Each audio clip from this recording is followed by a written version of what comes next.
का हो बतिया बुझ का बुझी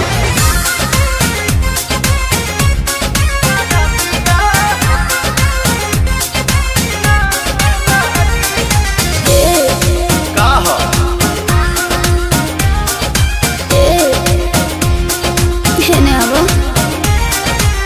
बैठलो सादावा से आजाना रूम में चानी जानहानी संगे काटो मन सुन में आओ ना बैठलो सादावा से आजाना रूम में चानी जानहानी संगे काटो मन सुन में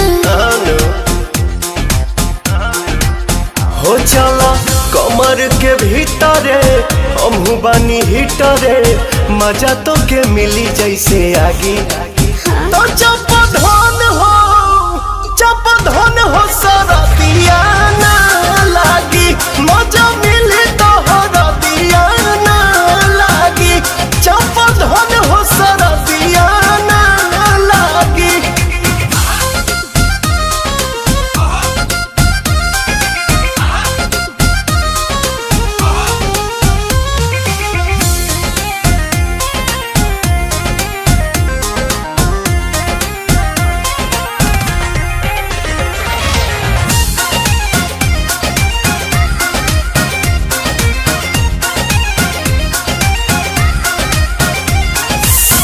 अब भगा दो जरैया के कम नहीं पड़े रजैया के हवा पता भतर तू हमार बन जाके वहिया तो नैया के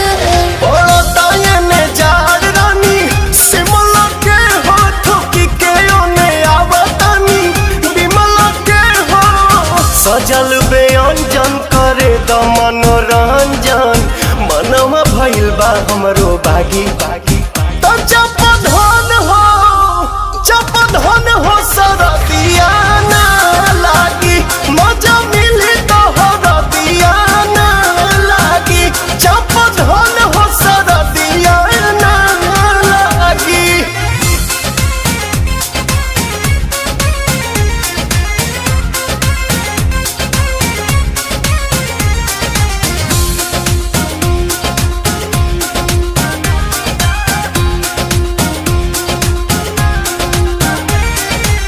मेहर के होते काहे का पहतर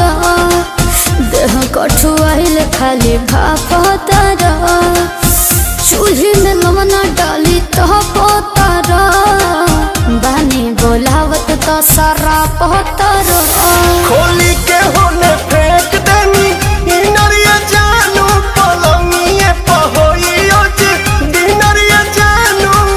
पीला प्रेम रस गोरी कोरवे में कस गोरी कहबे नु भाग धनी जागी